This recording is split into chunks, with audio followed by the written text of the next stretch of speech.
Hello everyone, and welcome back to the old Phorum Peninsula route in Train Simulator. Today I thought I'd just go revisit this old route by playing through one of these scenarios that comes with it. Although for the sake of my own sanity, I've swapped out the old Iron Horse House S100 tank for a Great Western 5700 class. I wasn't prepared to try and faff around to get 5741, so I've just gone for 5758 instead. I can't hang around for too long because we've got a timetable to keep to. So yeah, Phorum Peninsula was I believe it was the result of a. Actually, I'll just try to get a screenshot of the engine in this environment while I still can. But yeah, Phorum Peninsula was the result. I believe it was the result of a charity project quite a few years ago, where some people were set a challenge to build a route for Train Simulator and complete it within 24 hours. And I think all the proceeds from sales of the route would go to a charity.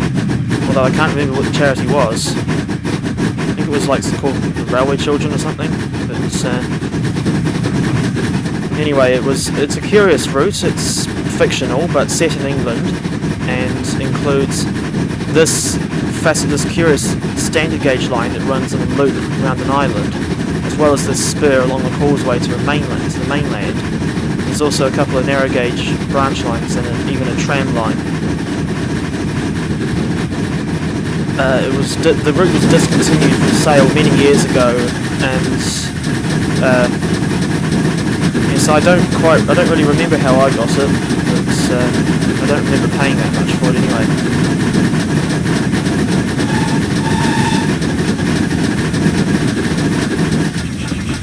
I should add that this is Victory Works' rendition of the Great Western Pannier Tank.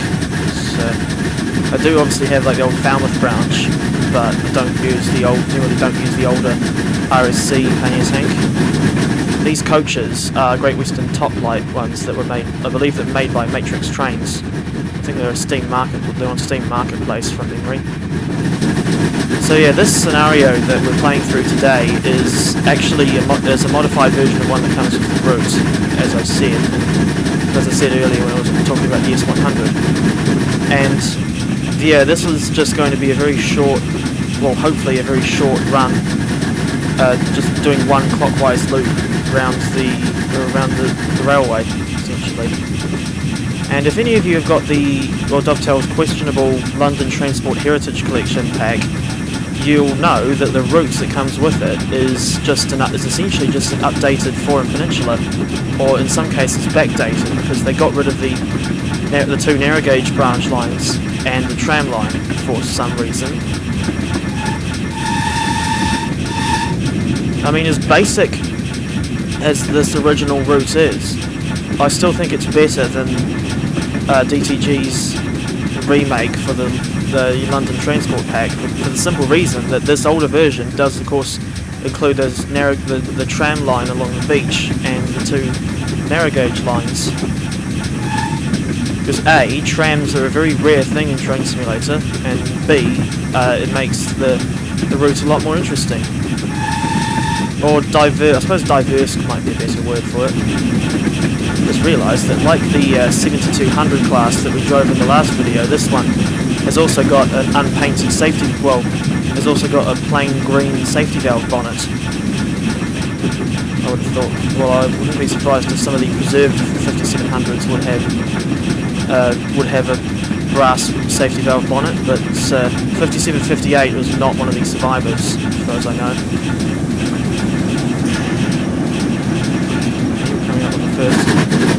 Coming up on the first station, and just trying to make sure that we don't overshoot. And it looks like we've got this one, and a little bit early and all.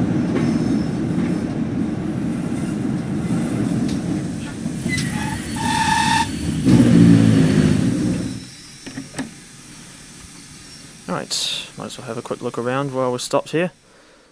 That looks like Well, that just looks like it's obviously just a collection of old boats, but they almost look like they're on display. I'm surprised that these boat models in Train Simulator have never really had any sounds with them, because you would think that they'd have, because I reckon that they should have like sounds representing like all sorts of creaking and just the noise of a boat's engine running, but it does look a little weird when they're just standing there and not making any noise at all. Yeah, you can definitely see in some parts of this route that it hasn't aged all that well, because I don't know if that sort of texture glitch is present on more modern add-ons, but I'd like to think that it isn't.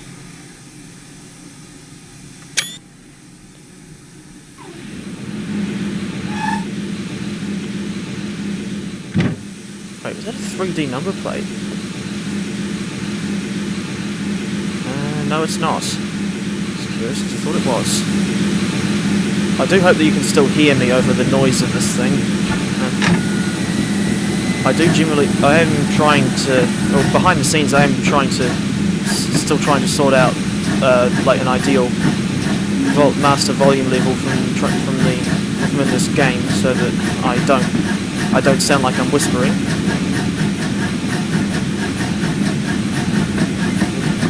I'm trying to open what I think are like these two doors on the back of the cab.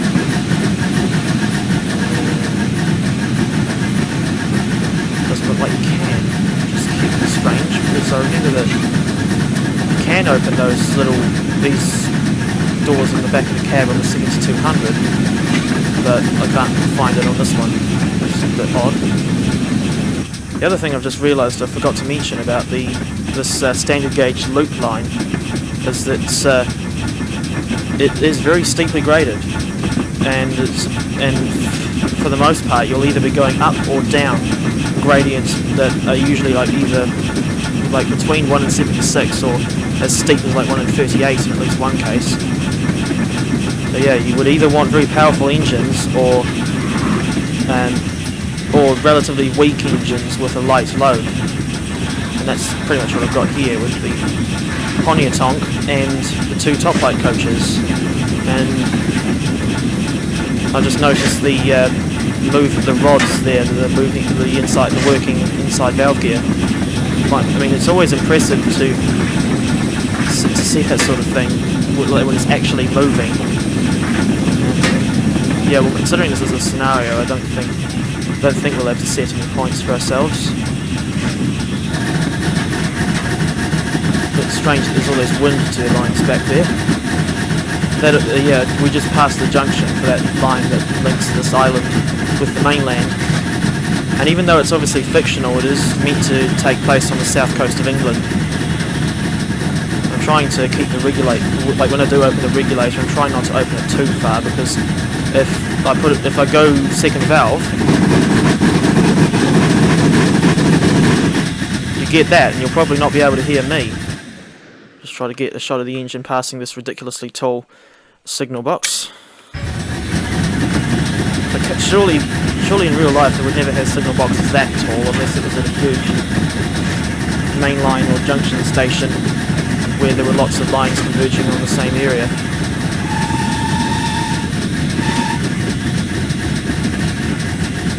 And now we start a pretty steep climb up to Pedalstown, which to me sounds like a pun or corruption of Pedalston, as in Matt Pedalston, who was one of the staffers of Dovetail.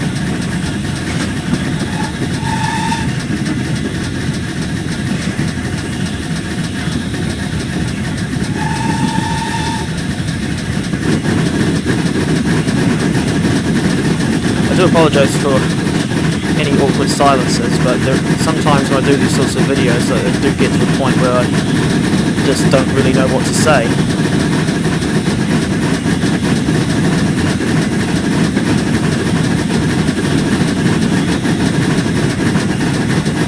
I think the signals on this route, I'm pretty sure they're just the horrible, yeah, that's the horrible default Koju signals, where for whatever reason every single one of them will just have EN444 on this label, whereas obviously in real life they all have different numbers and letters.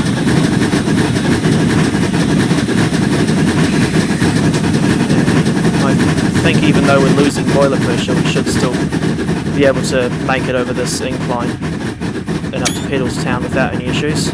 Well, I say issues, but without stalling. Starting off from Pedalstown might be the difficult part because starting out from Pedalstown might be the difficult part because we'll still be on the steep incline.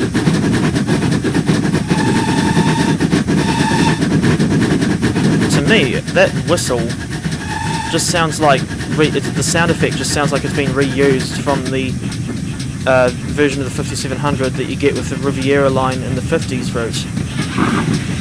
And I would have thought that Victory Works would have gone out and recorded all new sounds for this thing.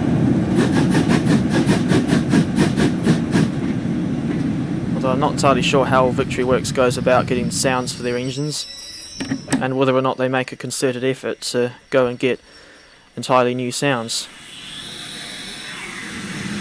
Anyway, this is Pedalstown, which is actually one of only 3 stations on the standard gauge line. Well, not counting the one on the mainland. I remember as much as I don't like Dovetail's LT Heritage route, because the stations have all got Network Southeast decals, despite the fact that the whole add-on is meant to be themed around London transport. Is that one thing I do like about that route is that at the very least Dovetail did add like 2 or 3 more stations. And yeah, that's possibly the only thing I don't like about this original Phorum Peninsula, aside from the often very basic detail, is the fact that there's only 3 standard gauge, or there's only 3 stations on the island that are served by the standard gauge railway. Can't imagine it'll have built up a decent amount of pressure by the time we have to get moving again.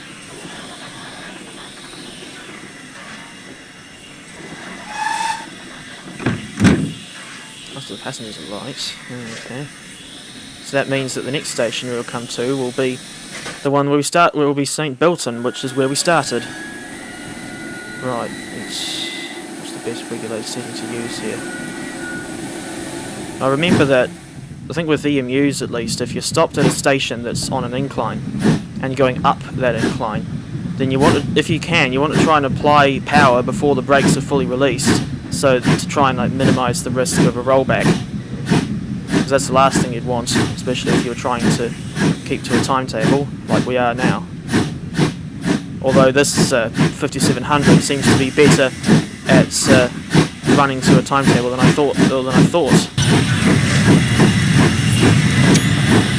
In other words, I seem to have underestimated the abilities of this engine.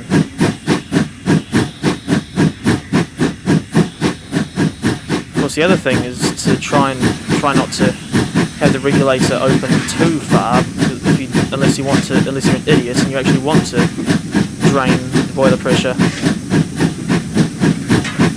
Speaking of boiler pressure, I remember that I found that one of the hardest engines to drive in Train Simulator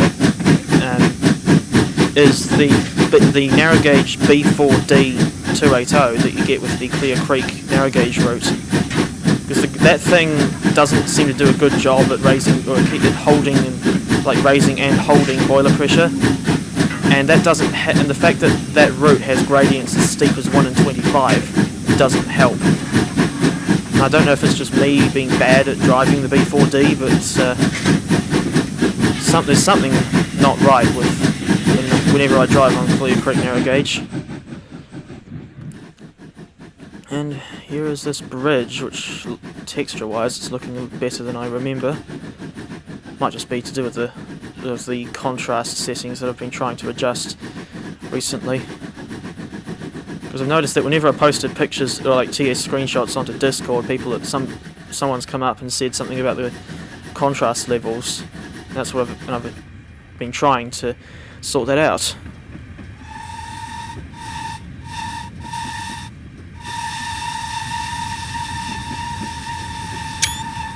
And And as good as these Victory Works Pannier tanks are, I still don't really like that whistle sound. Mind you, I suppose nothing could ever really be perfect, can it? I suppose in some ways I'll take that as the engine agreeing. Right, going into a tunnel now, which means that we can't open the fire hole doors in the tunnel, otherwise we'll get what's called a fatal blowback. You wouldn't want to step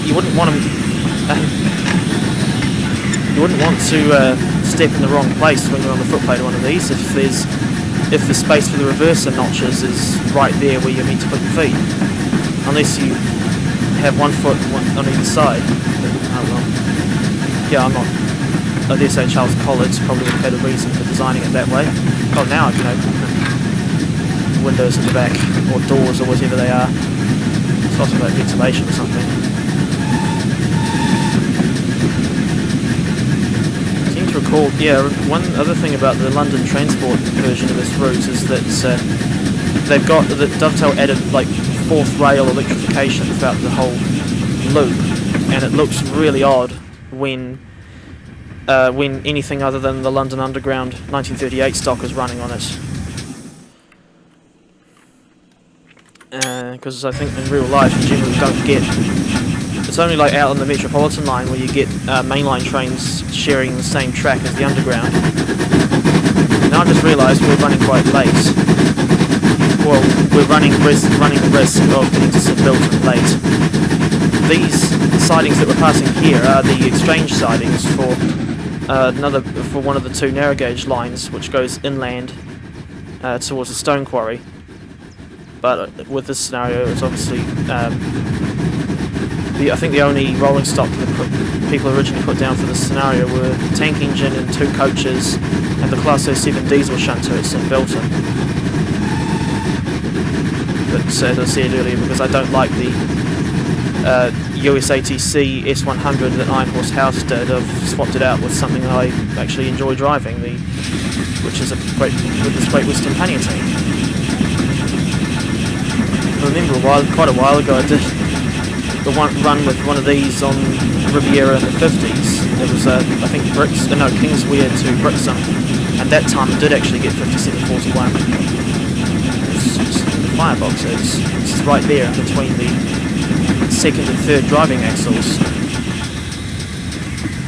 I just remembered that I think somewhere on this route, either around here or on the narrow gauge branch line down to a place called Gray's Point, you actually see a shipwreck. It's either that, or it's either around this way or further up on that causeway connecting to the mainland. It looks to me like this. I don't think this route has actually got super elevation, but pretty sure the updated version does have it. Seems like no matter what sort of locomotives you put, or like locomotives or rolling stock you put on this route, they always seem to work well.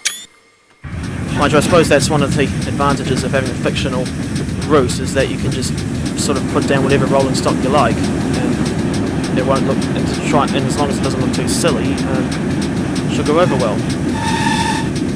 Right, now I think this part of the route we're on is actually the steepest part of the line. It's 1 in 41 here, but I'm pretty sure it does get a little bit steeper to 1 in 38.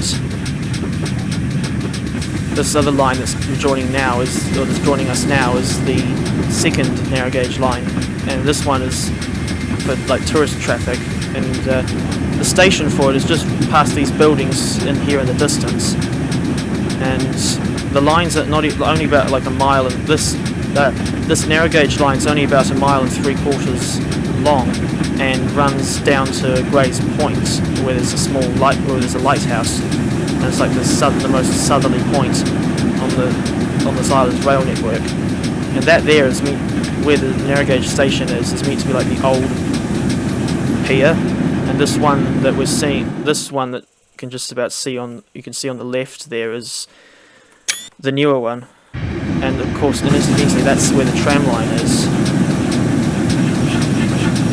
I remember the tram that comes with this route is, I think, a reskin of the London Transport E1, or like an old double-decker tram that used to run in London. I think the model would have been made by Richard Scott.